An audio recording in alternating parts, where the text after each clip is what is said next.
ఈ రోజుకి కూడా నేను చెప్తా ఉన్నా, ఓడిపోయాం పర్వాలా, ప్రతిపక్షంలో కూర్చొని ఉండం అది పర్వాలా, రాజకీయాలలో విలువలు విశ్వసనీయత అన్న పదానికి అర్థం అదే. ఎన్నికలు ఎప్పుడొచ్చినా కూడా అదే విలువలు అదే విశ్వసనీయత అన్న ఒకే ఒక పదం మీద మళ్ళీ వైఎస్ఆర్సీపీ మళ్ళీ అఖండ మెజారిటీతో మళ్ళీ గవర్నమెంట్. కానీ ఈసారి ఫామ్ చేసినప్పుడు మాత్రం ప్రజలకు చంద్రబాబు నాయుడు నైజం పూర్తిగా అర్థమైపోతుంది. కాబట్టి మనల్ని మళ్ళీ 30 ఏళ్ళు అక్కడే కూర్చోబెట్టే విధంగా కూడా ప్రజలు ఖచ్చితంగా అడుగులు వేస్తారన్న నమ్మకం నాకుంది.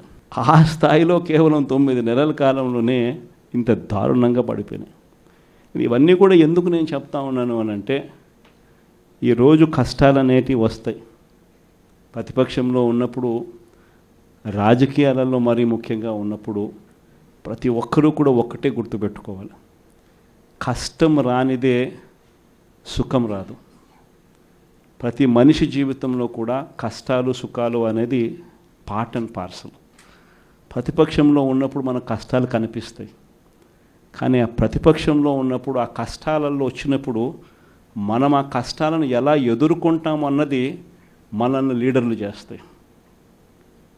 కష్టం వచ్చినప్పుడు మన క్యారెక్టర్ను మనం అమ్మేసుకుంటే, మన వ్యక్తిత్వాన్ని మనం అమ్మేసుకుంటే, ఒక్కసారి బాటిల్లో ఉన్న నీళ్ళు బాటిల్లో ఉంటే బాటిల్లో నీళ్ళు తాగుతాం, బాటిల్లో ఉన్న నీళ్ళు ఒక్కసారి ఇలా పడేసినామనంటే భూమిలోకి పడిపోతాయి, మళ్ళీ ఏరుకోలేం. క్యారెక్టర్ కూడా అలాంటిదే. ఒక్కసారి విడిచిపెట్టేసినాము అని అంటే మళ్ళీ దాన్ని ఏరుకోలేం. ప్రజల్లో చులకనవుతాం, ప్రజల్లో పలచనవుతాం. ఇది ప్రతి ఒక్కరూ కూడా గుర్తుపెట్టుకోండి. కష్టాలు అన్నటివి ఎల్లకాలం ఉండవు. ఎవరికి ఏ కష్టం వచ్చినా కూడా నా కథ గుర్తు తెచ్చుకోండి, ఒక్కటే గుర్తుపెట్టుకోండి. ఈసారి జగనన్న 2.0 కొంచెం వేరుగా కూడా ఉంటుంది. ఈసారి జగనన్న 2.0 కార్యకర్త కోసం ఎలా పనిచేస్తుందో కూడా చూపిస్తుంది. ఇది మాత్రం నేను ఖచ్చితంగా చెప్తా ఉన్నా. ఎందుకనంటే జగనన్న 1.0లో బహుశా కార్యకర్తలకు నేను అంత గొప్పగా బహుశా చేయలేకపోయి ఉండొచ్చేమో. ప్రతి పథకము ప్రతి విషయంలోనూ కూడా మొట్టమొదటిగా ప్రజలే గుర్తుకొచ్చారు. ప్రజలకు మంచి చేయడం కోసమే నా టైం కేటాయించా, నా తాపత్రయపడ్డా, ప్రతి విషయంలోనూ దానికోసమే అడుగులు వేశా. కానీ జగనన్న 2.0కి వచ్చేసరికి మాత్రం చంద్రబాబు నాయుడు కార్యకర్తలకు పెడతా ఉన్న ఇబ్బందులు చూసా, కార్యకర్తలు పడతా ఉన్న అవస్థలు చూసా, కార్యకర్తలు పడతా ఉన్న బాధను గమనించా. వీళ్ళ కోసం గట్టిగా మీ జగనన్న ఉంటాడని సందర్భంగా గట్టిగా చెప్తాను. పార్టీలో ఉన్న వారికి చెప్పే సిద్ధాంతం ఏమిటి అంటే, అబద్ధాలు చెప్పు, మోసం చెయ్యి, మన స్వార్థం కోసం ఏం చేసినా తప్పులేదు, ఆఖరికి వెన్నుపోటు పొడిచినా తప్పులేదు. ఇది జగన్మోహన్ రెడ్డి గారు నేను ప్రెస్ మీట్ పెట్టి మరీ చెప్పారట. మరి జగన్మోహన్ రెడ్డి గారు, మీరు సాయిరెడ్డి గారి చేత మీరు అబద్ధం చెప్పమని మీరు చెప్పలేదా? మీరు చెప్పించలేదా? సాయిరెడ్డి గారి సుబ్బారెడ్డి గారి చేత అబద్ధాలు చెప్పించి ప్రజలనందరినీ అవే నిజాలుగా నమ్మించే ప్రయత్నం మీరు చేయడం అంటే మీరు మోసం చేసినట్టు కాదా?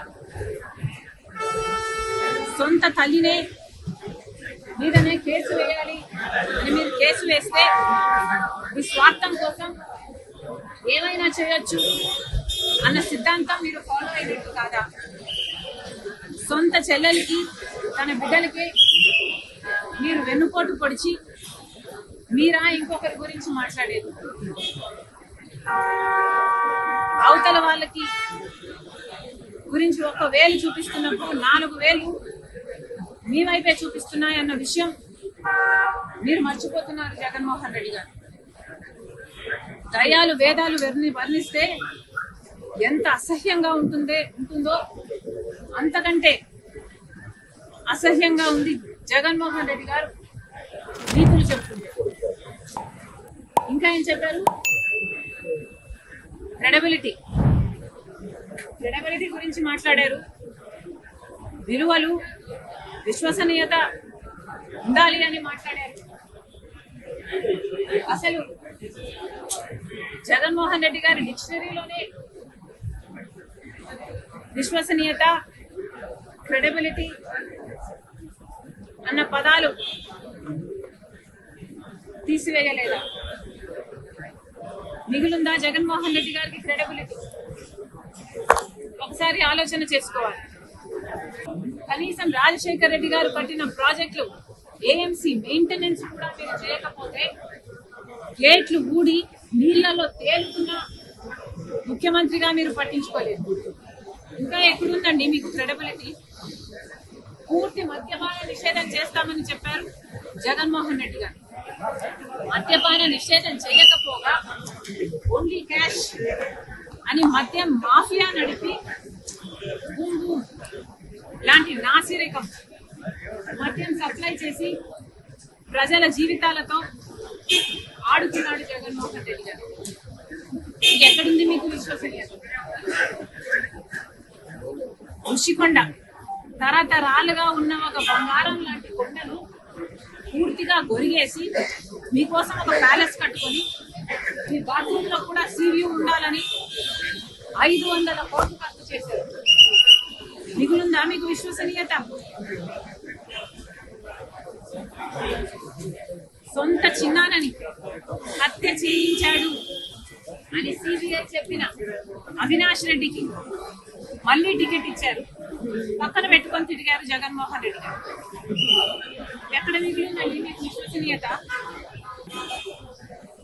పైనేమో రాజశేఖర రెడ్డి గారి ఫోటో, కిందేమో వివేకానంద రెడ్డి గారి పర్సనల్ ఫోటోలు పెట్టి వివేకానంద రెడ్డి గారు పరువు తీశారు జగన్మోహన్ రెడ్డి గారు. మిగిలిందా జగన్మోహన్ రెడ్డి గారికి క్రెడిబిలిటీ? వివేకానంద రెడ్డి గారు ఆఖరి నిమిషం వరకు వైసీపీ కోసం, జగన్మోహన్ రెడ్డి గారి కోసమే ప్రచారం చేస్తూ చనిపోయారు. ఎక్కడుంది మీకు ఇంకా క్రెడిబిలిటీ? సొంత చెల్లెల విషయంలో మీకు ఎనలేని త్యాగాలు చేసి, పాదయాత్రలు చేసి మిమ్మల్ని అధికారంలోకి తీసుకొస్తే ఆ చెల్లెలు బిడ్డలు ఆస్తులు కూడా కాజేయాలని కుట్రలు పండుతున్నారు. ఎక్కడ మిగిలింది మీకు క్రెడిబిలిటీ? సొంత తల్లి మీద కేసు వేశారు, తల్లిని అవమానించారు. సోషల్ మీడియాలో అసలు విజయమ్మ గారు షర్మిలమ్మను అక్రమంగా కన్నారు అని ప్రాపగాండా చేశారు. ఎక్కడ మిగిలిందండి మీకు క్రెడిబిలిటీ? జగన్మోహన్ రెడ్డి గారు 5 సంవత్సరాలు ముఖ్యమంత్రిగా, రాజశేఖర రెడ్డి గారు 5 ఏళ్లు ముఖ్యమంత్రిగా ఉంటే ప్రతిరోజు ప్రజా దర్బారు చేశారు. మరి జగన్మోహన్ రెడ్డి గారు ఒక్క రోజైనా ప్రజా దర్బారు నిర్వహించారా? అటు ప్రజలకు కనిపించలేదు, వాళ్ళ నాయకులకి కనిపించలేదు, కార్యకర్తలకు కూడా కనిపించలేదు.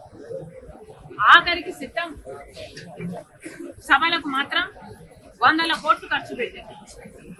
జగన్మోహన్ రెడ్డి గారికి ఉన్నది క్రెడిబిలిటీ కాదు.